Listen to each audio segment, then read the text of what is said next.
Hello and welcome to Decoding Adrenal Rhythm Clinical Insights from the Cortisol Awakening Response. My name is Adair Anderson. I'm the product marketing educator here at Vibrant. I need to go over some quick housekeeping items before we get started. All attendees are in listen only mode, so if you have questions during this presentation, please submit them as a comment. There will be time at the end for Q&A. And also, this webinar is being recorded, and you'll get a copy of the recording and the slides after the webinar ends. Here's our agenda. First, I'll explain what the CAR is, what it reveals, and why it matters. Then, we'll discuss the collection instructions and avoiding preclinical errors. Finally, we'll end with the methodology and how the CAR adds powerful new insight to both the Hormone Zoomer and the salivary hormones without adding cost or complexity. But first, let's start with understanding what cortisol is and why it's so essential to our stress and energy systems. Cortisol is a steroid hormone produced by our adrenal glands. It's often called the stress hormone, but its role goes far beyond stress. In fact, it's essential for energy balance, resilience, and recovery. Cortisol supports metabolism and energy production, and it does this by stimulating the liver to convert amino acids into glucose, by increasing glycogen storage, and by mobilizing fatty acids into the blood, giving your body access to quick energy when it's needed most. It also promotes survival under stress by increasing blood coagulation to prevent excessive bleeding and helping the body retain sodium to maintain blood pressure during acute stress. Cortisol also modulates inflammation and immune activity, preventing the inflammatory response from going into overdrive. And finally, cortisol stabilizes mood and emotional balance, helping maintain focus, motivation, and overall stress resilience. In short, cortisol helps your body adapt, recover, and perform under pressure every single day. Note that cortisol is not steady or stagnant. Instead, it follows a daily rhythm. Cortisol is highest in the morning to help you wake up, and lowest at night to allow for rest and repair. And this pattern is known as the diurnal cortisol curve. So, if elevated cortisol in the morning helps you wake up, what then is the cortisol awakening response? The cortisol awakening response, often referred to as the CAR, is a rapid and predictable surge in cortisol levels after waking up in the morning. This rise typically peaks about 1/2 hour after waking and is completely independent of the normal circadian rhythm of cortisol secretion. In other words, while high cortisol before you open your eyes helps you wake up, it's the cortisol awakening response that helps you get out of bed, get going, and feel alert first thing in the morning. You can think of CAR as the brain's get up and go signal. In fact, the cortisol awakening response plays a biological role in preparing the brain and body for the demands of the upcoming day. It does this by mobilizing energy resources, reducing sleep inertia, regulating glucose, lowering inflammation. If you've ever noticed you feel best in the morning and worse at night when you have a cold, cortisol is why, as well as activating immune defenses. It's thought the CAR is influenced by stress anticipation. In other words, it reflects how ready your system is to meet the anticipated challenges of the day. Because of this, CAR is highly dynamic and serves as a real-time indicator of how effectively the hypothalamus pituitary adrenal axis, or HPA axis, is adapting to daily stressors. On the flip side, abnormal CAR patterns, either blunted or exaggerated, have been associated with conditions such as depression, hypertension, type 2 diabetes, metabolic syndrome, and cardiovascular disease, offering insights into overall stress resilience and metabolic health. Because of this, CAR gives us insights into both stress resilience as well as metabolic readiness. Next, let's visualize different cortisol awakening response patterns. Here is a normal cortisol awakening response. The patient's cortisol was high upon waking, and it doubled in the first 30 minutes after waking. In this case, from about 4 to about 8. Then their cortisol went back down by 60 minutes after waking to about the same level as their waking cortisol, right across that line there, and then continued to decrease until nighttime. And when they woke in the middle of the night and collected their insomnia sample, their cortisol was still in range, indicating that something besides cortisol had woken them up. Next, let's look at a couple of abnormal CAR graphs. This patient has a robust cortisol awakening response. Their cortisol, again, doubled in the first 30 minutes. However, this patient regularly experiences work stress early in their day. And as a result, their cortisol remained elevated at 60 minutes when it should have started going down. This is the type of patient who often reports feeling anxious after coffee. We know that caffeine has been shown to increase cortisol, so giving this type of patient too much coffee is like pouring gasoline on the fire. In the second example, the patient has a poor cortisol awakening response. Their cortisol only increased 24% in 30 minutes. Now, while their cortisol did eventually get into the normal range, it took 60 minutes instead of 30, indicating some level of adrenal dysregulation. This is the type of patient who needs to be out of bed for 2 hours and have 4 cups of coffee before feeling fully awake and alert in the morning. In this third example, the patient's cortisol spikes in the middle of the night, causing them to wake up and struggle to fall back asleep, which contributes to insomnia and fatigue. This last example shows what a CAR might look like for someone with adrenal fatigue and burnout. Their waking cortisol is low and there's no perceivable CAR peak. In fact, they're barely making enough cortisol to even bring their evening and night levels into range. This is the type of patient who's been burning the candle at both ends for so long, their adrenal glands are so depleted that they can barely produce hormones at all.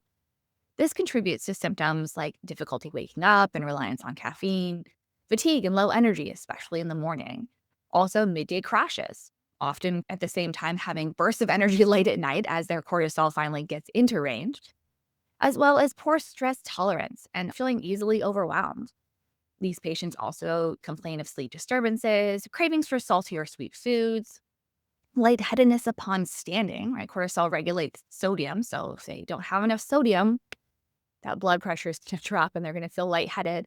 Also, brain fog, memory issues, concentration issues, weakened immune function, often getting frequent colds, slow recovery from injury, as well as mood changes, including anxiety, irritability, and depression, and hormonal irregularities, including menstrual cycle changes and low libido.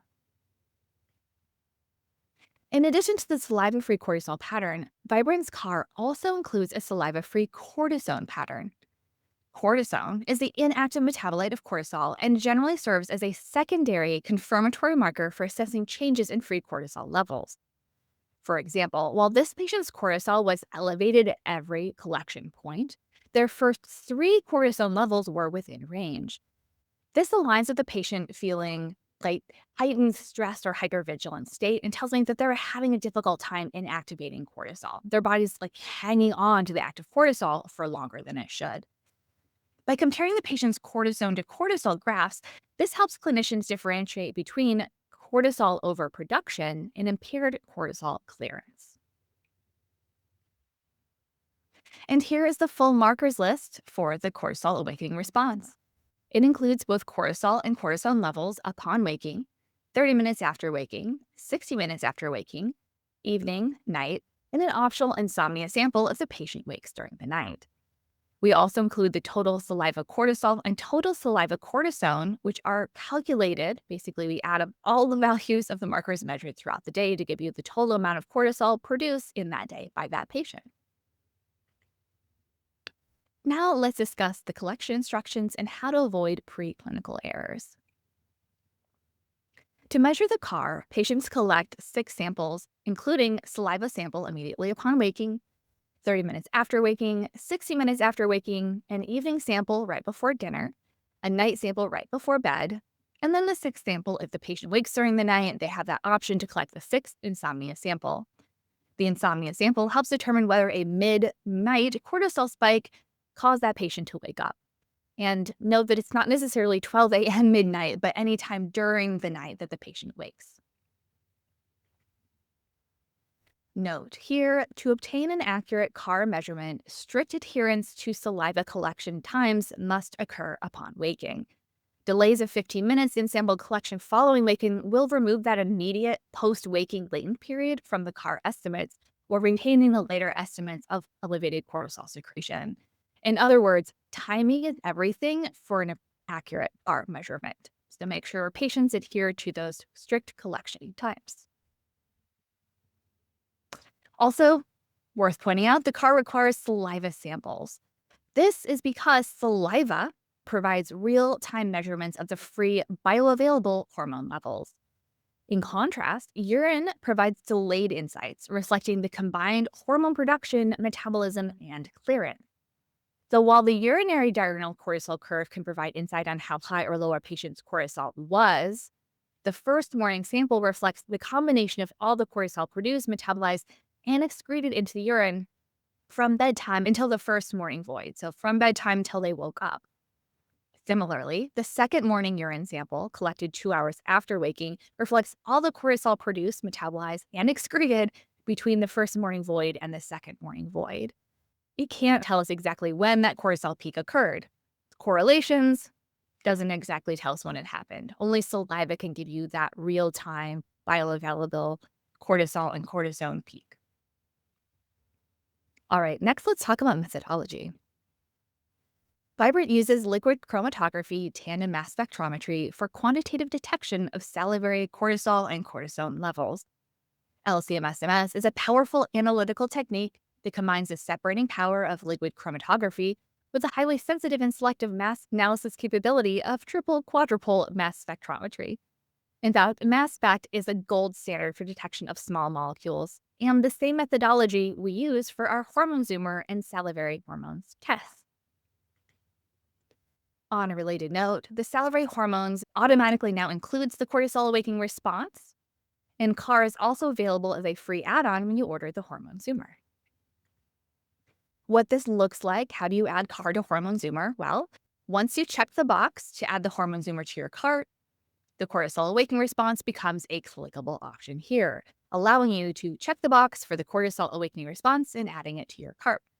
Again, there's no change in price, it's a free add-on. When you order the Hormone Zoomer plus the CAR, your patient gets the 4 urine tubes as expected, but now also gets 6 saliva tubes. The Hormone Zoomer plus Cortisol Awakening Response will include all of the markers listed on this page, so super robust and comprehensive analysis of urinary hormone markers, along with endocrine disruptors, bone health markers, and the oxidative stress marker, along with, there it is, the Cortisol Awakening Response. Now let's talk about the salivary hormones test. The old salivary hormones collection kit included 4 saliva tubes, but the new salivary hormones collection kit includes 6 saliva tubes. And here's the new salivary hormones markers list. You have the same saliva steroid hormones as always, E1, E2, E3, the ratios, progesterone, testosterone, and DHEA, but now also includes the 6-point salivary cortisol and cortisone measurements. In summary, Vibrant's CAR measurement uses gold standard saliva testing and LC-MS-MS methodology to provide real-time insight into your patient's HPA axis flexibility and stress resilience capacity. And it's now automatically included on the salivary hormones test and available as a free add-on to the Hormone Zoomer without added cost or complexity. And that's it. Super short webinar today. Thank you so much for watching. Please let me know if you have any questions.